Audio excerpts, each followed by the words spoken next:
আমাদের মধ্যে অনেকেই জানতে চায় সলাৎ আদায় না করে, অর্থাৎ সলাৎ সে 5 ওয়াক্ত সালাত পড়ে না, কিন্তু সে কোরবানি প্রদান করে, তার কোরবানি হবে কিনা। ভেরি ইম্পর্টেন্ট একটি কোশ্চেন।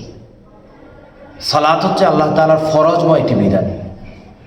এটা কখনো ঐচ্ছিক বলা যাবে না, এটা অবশ্যই বাধ্যতামূলক একটি ইবাদত।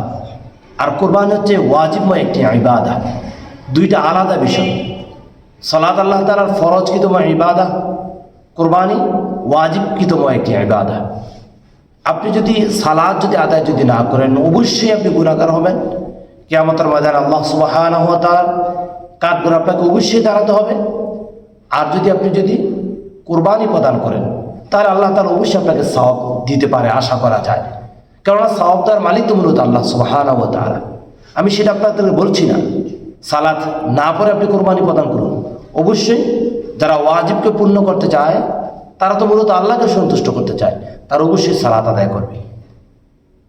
কোনো ব্যক্তি কোনো কারণবশত সালাত আদায় তার একটু গাফিলতি থাকে, তাহলে সেজন্য সে গুনাহগার হবে।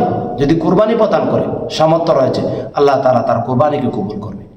তাহলে আমরা 5 ওয়াক্ত সালাত পড়ার চেষ্টা করব, আল্লাহর প্রতিটি বিধিবিধান, প্রতিটি হুকুম, প্রতিটি আহকাম মেনে চলে বুঝে আমল করার চেষ্টা করব।